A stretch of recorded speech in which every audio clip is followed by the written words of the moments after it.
Hi, I'm Patricia Greenberg, the Fitness Gourmet, and welcome to Eat Well, Live Well, Age Well, a series that addresses all things we want to know about aging well, and probably a lot of things you didn't know that will help you age well. So today I want to talk about downsizing. Have you been thinking about downsizing for yourself or maybe for a loved one? One of the hardest things that we need to face as we age is that we just really don't need the material items that we've acquired throughout our lifetime. For if nothing else, it's an emotional attachment more than a necessity. The memories that our possessions evoke are what really keeps us holding on to them, and rightfully so. Though that's the soundtrack of our lives. We look around and we think, I got that painting from a parent. I got that. That was my very first recorded album that I bought. You know, things laying around our house, pictures, knickknacks. I even have stuff all over the house that my daughter made when she was little. I mean, she's only 18 going on 19, but I look around as what can I save? What can I get rid of? You know, I think about it a lot. And from a personal experience, when my parents passed away and we emptied their house, my siblings live in apartments, and my brother has a house out in Arizona, and that's where they had retired, and he didn't need anything. So I took all the stuff back to my house in Los Angeles and then felt the horribly profound effects of clutter. You know, we had 5 couches in the living room, we had boxes to the ceiling, and it was like, why did I do this? Because I was at a point in my life where I couldn't let go. And we seem to have managed that a little bit better because we had my parents, my husband's parents, and then all the things you require, you know, as a family as you go along. But one of the problems is about having more than you need, especially if it's not organized, is the piles of papers, the clothes, the knickknacks that you bought years ago. It actually makes life more difficult as we age. We reach a point where we keep sticking things in a corner and then you can't find something that you actually need. Or in worst case scenario, it becomes a hazard and you can't get around the house and you can't function.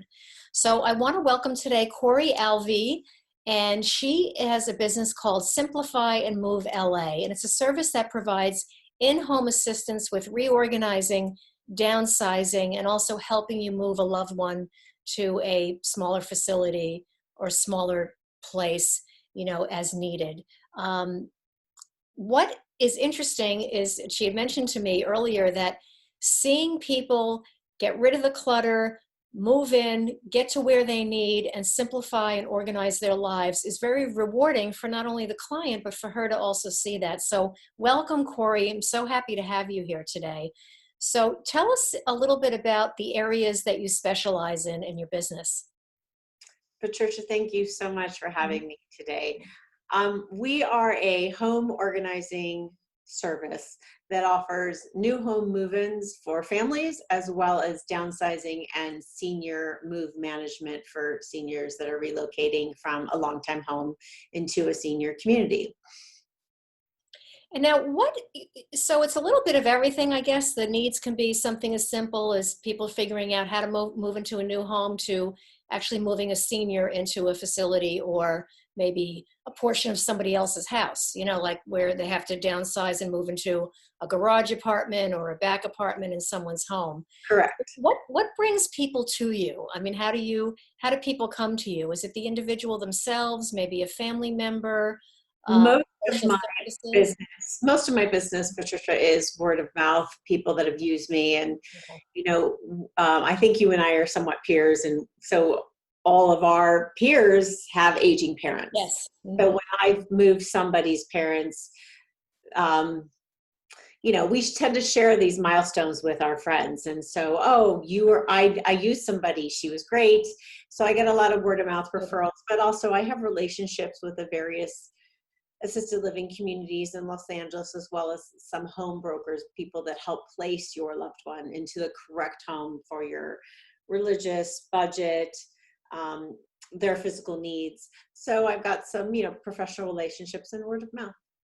And so let's start about reorganizing for someone to stay at home. I think we're focusing more on what do we do with elderly people, but I think across the board, these tips are going to help everybody because I'm big on getting people to think about this when they're young not to think about it when they're older and in an emergency situation.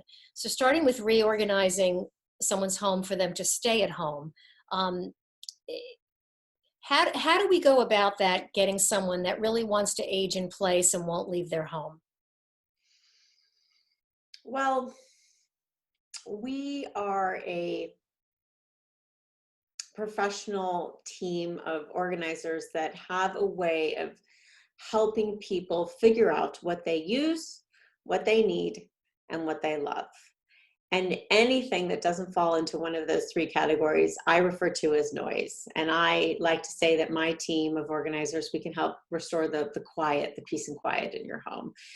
Um, Living among clutter is has a physical impact on people, whether they realize it or not. It feels very kind of enclosed and oppressive, and you don't really realize the relief from letting go of all this excess around you until it happens. And then all of a sudden you're like, God, this space feels so good.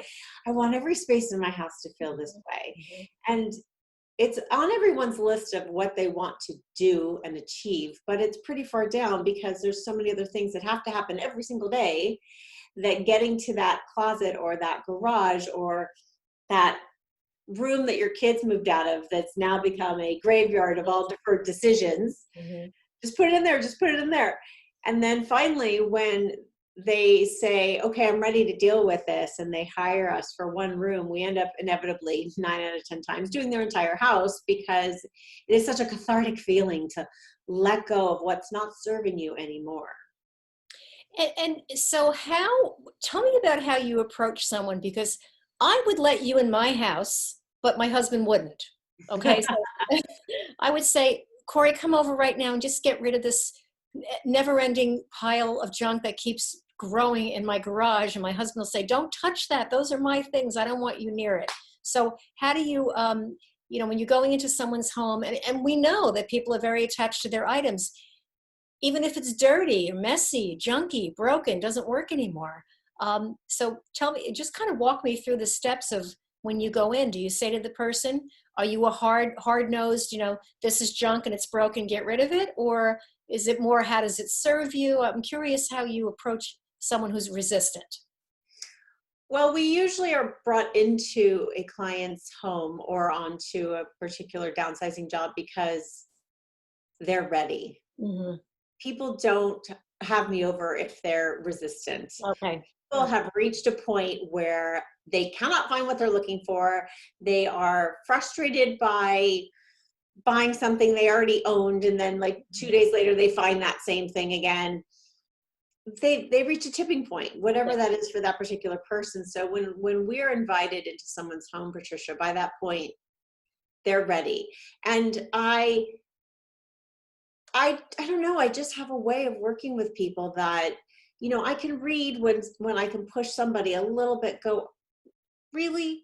And sometimes we have a really good laugh, because if I ask somebody what this is and they pause too long and they are like thinking, I'm like, you don't even know what it is.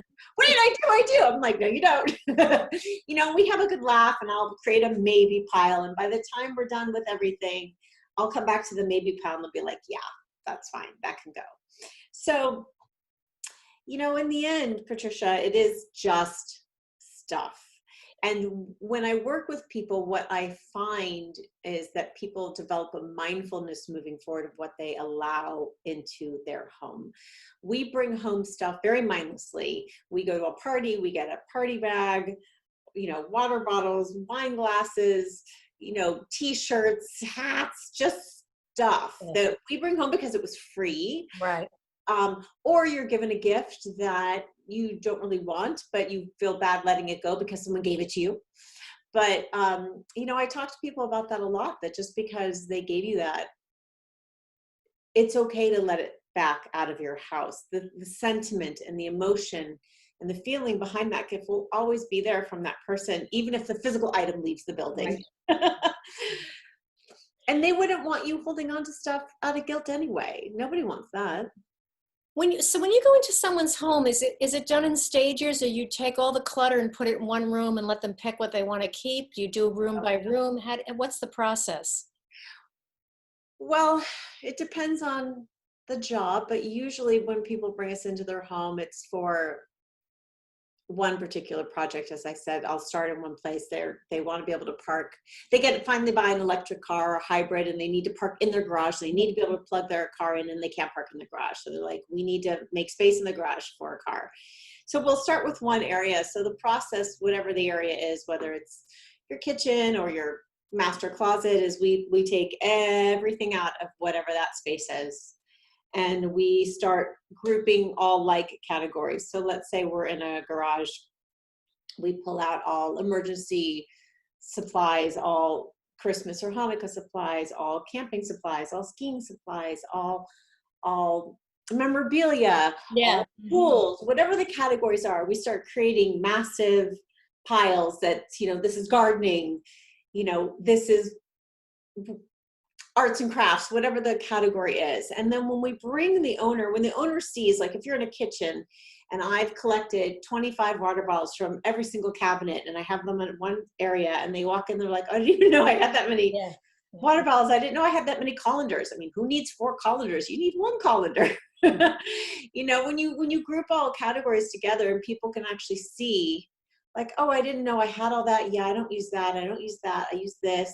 That was borrowed from somebody. I need to return it. Oh, that's valuable. I could sell that. That's trash. Keep. So when they tell us what's left, we put it in some sort of container, whether it's a basket or a box with a lid, and usually use clear type of container so you can see inside. I put a label on it. And what we do is create permanent homes for everything in your home. So everyone in the house knows where to go to get something, and everyone in the house knows where to put that thing away when they're done using it. So usually after we're done with the space, the owners are so high, like, oh my God, this is so amazing. They're like, oh, I want to bring you back for this next project. And inevitably we end up doing the whole house. Okay. Mm-hmm. And garages seem to be the most popular. Garages are definitely, they're like I said, they end up being like when your adults have had children move out, that room becomes like the spare room. It becomes like the dumping zone. A lot of people, that's the same for the garage. They're done with something. They just put it in there. We're done with that, put it in there. But instead of, what I really work with people on after they've been through this process is, when you are done with something, move it out of your house. Don't move it into another part of your house. Move it out of the building. Put it in your car and drop it off at Donate. It takes 2 minutes. There are Donate shops everywhere. Yes. Put it on your curb with a sign that says free. It will be gone within hours. Put it on your curb and call 311 bulky item removal if it's trash. Take a quick pic and put it on Craigslist. But if these things take moments, right, like minutes to do, and then they're gone. But most people don't do that. They just keep putting it in the garage or in the spare room. And then all of a sudden they've got years, Patricia, of deferred decisions. And that equals clutter. So do you also set up, now you've gotten somebody's home cleared out. Actually, I have 2 questions for you. One is, do you find repeat offenders? Do you find you have to go back, and do people undo your work? Have you been? Usually, no. Good. I can actually, well, there's one lady I can think of, but that would be my only person that pops to mind. Most people, we put systems in place that are very sustainable. There is one area for your light bulbs. There's one area for your batteries. There's one area for your gift wrapping, for your cleaning supplies. So it's really easy, before you go on Amazon or go to Trader Joe's, to look at that area and be like, oh, we're good on pasta, but we're totally low on snacks. Right. We're the light bulb. I had a client, we just moved a family of 4 into a house, and she sent me the silliest but sweetest message. She goes, the remote died. I knew exactly where to go get a new battery, and I knew where to put the recycled battery, because I created a little recycled battery place in everyone's kitchen sink. And it's just, there's a nice feeling of just knowing where everything is in your house, not buying stuff you already have, and just having systems. Life is complicated enough. Your home should be a place of peace, not a place of stress. Absolutely. Do you also help people put a handicap access items in their home? Is that something that you find a need for if someone wants to stay home? No, I mean, that part of my business, Patricia, is we relocate seniors out of homes when it's time to move into a community, Okay.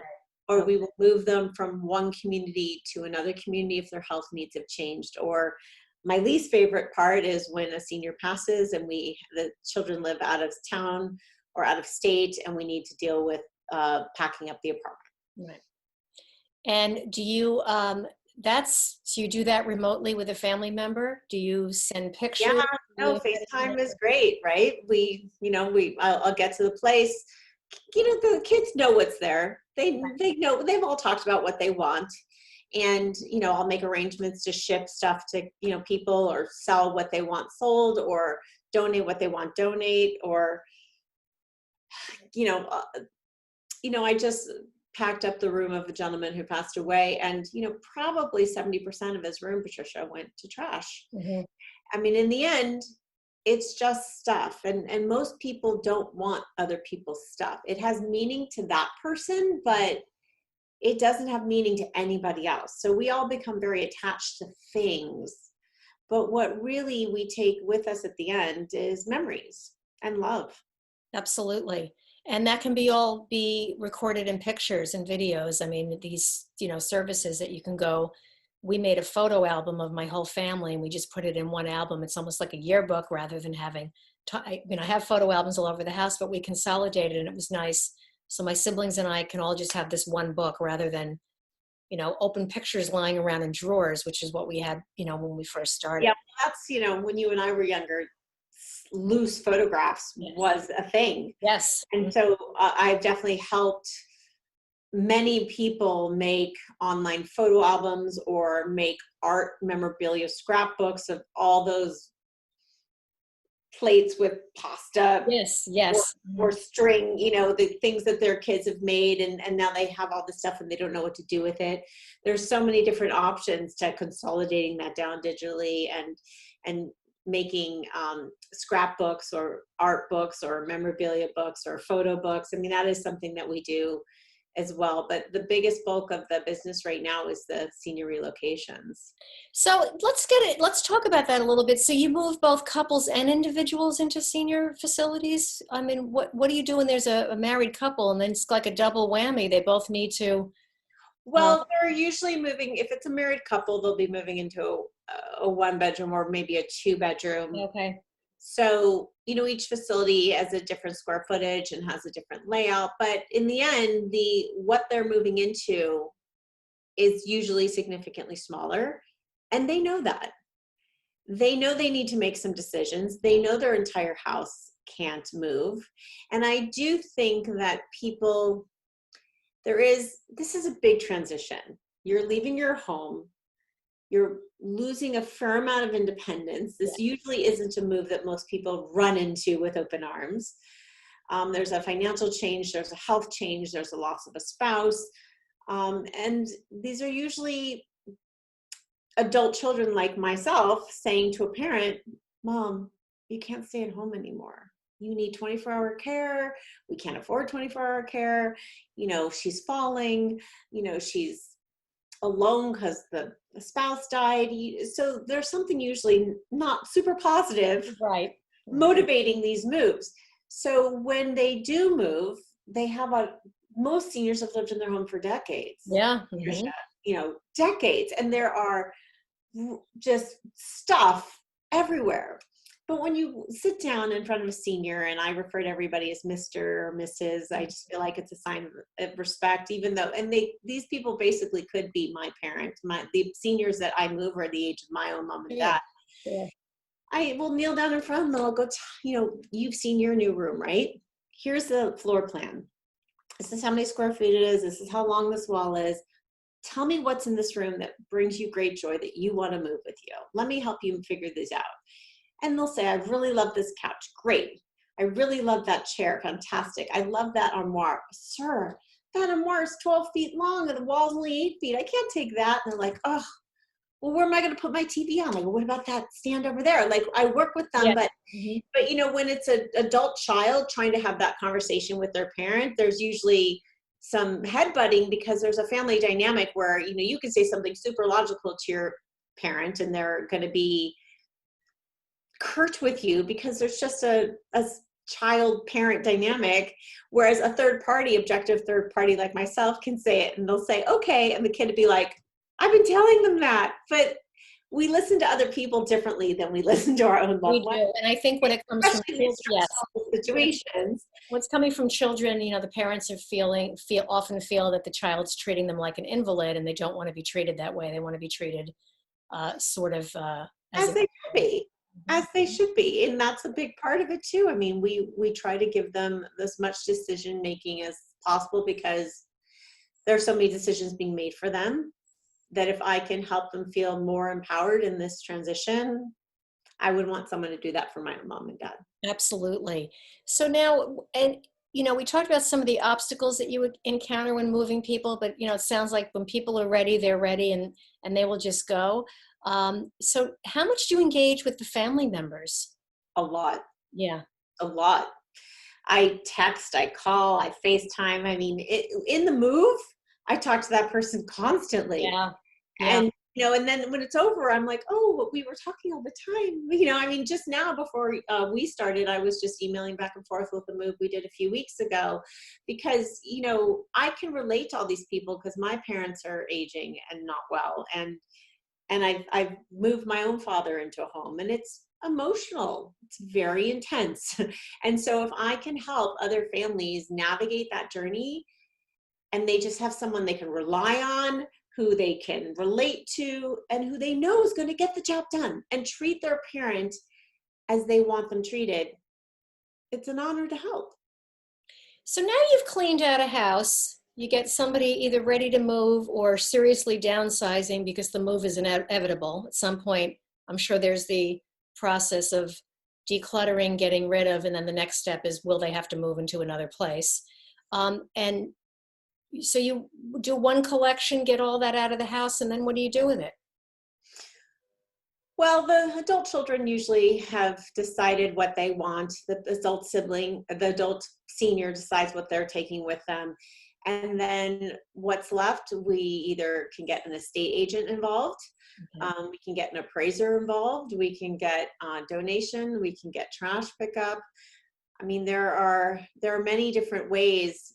It's, I mean, it could all go to trash, but usually that's not the case. So then you kind of,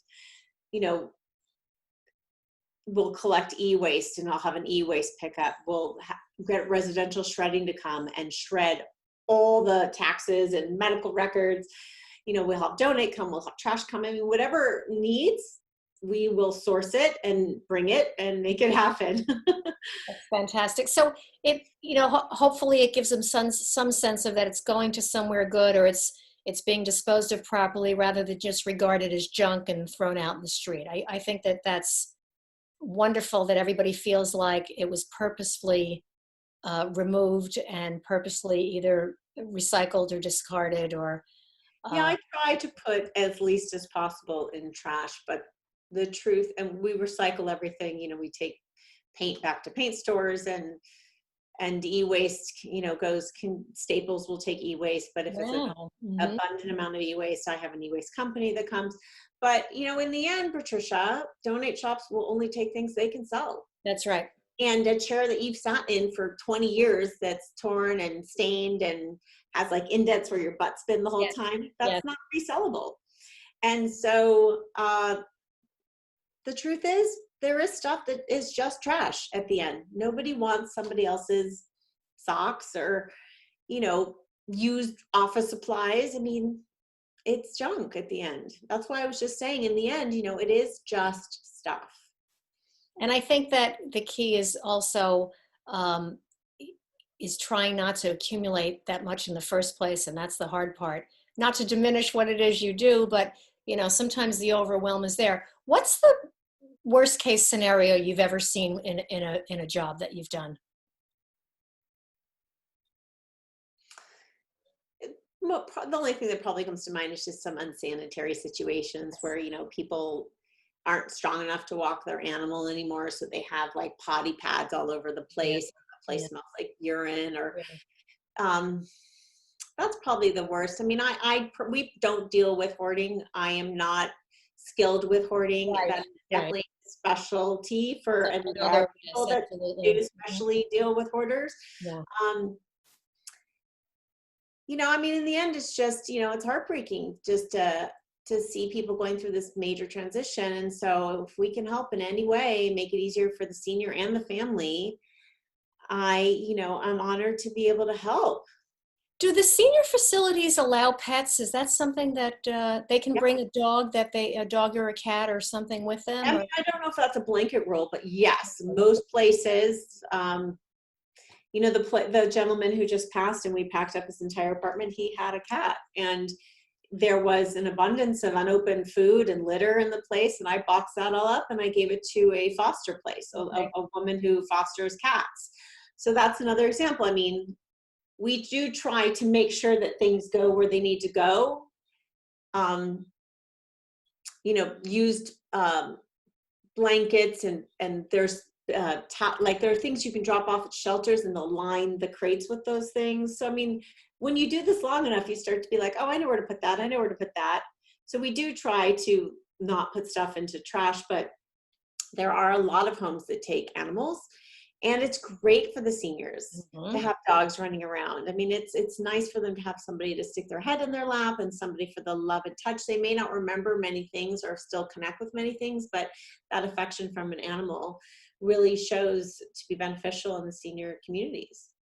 It's interesting. That was like one of the things when we lost our dogs. The vet hospital had asked us if you have any leftover blankets, towels, sheets, even curtain panels that you're not using, that they use them for the dogs in the hospital. And I thought that's really interesting. They'll launder them and they'll take them for you. So it doesn't necessarily have to go to a Goodwill. It can go to good use for animals as Goodwill well. won't take any used And towels or linen. blankets or They towels. won't take anything they can't resell. Yes, And exactly. nobody buys other people's old sheets. Right, right. But there's a pet store called Healthy Spot, and they have collection bins in their stores for shelters. So like if you don't use your dog crate anymore, if your dog bed anymore, they collect things that shelters will use. Like I said, they line crates. So That's an when excellent. we come across a home of somebody who's passed away, we'll make sure that we get those things to those various different Mhm. places so they can be repurposed and have more life versus going in a landfill. That's a great tip. Well, Cori, this has been really interesting. And I wish you the best going forward with this because the need is just, I think, going to increase more and more as our population ages, and we can do it healthy and happy and with a little bit of fun in it as well. So, in closing, again, I want to thank you so much for joining us and share your contact. It is your website again is Simplify and Move. www.simplifyandmove.com, and I'm Cori at simplifyandmove.com. Great. And And yes, I'm always open to telling people and helping people on figuring out how to navigate these sticky spots. great. All right. Thank you, Cori. It was so good to see you, and I wish you the best. Thanks, Patricia, for having me.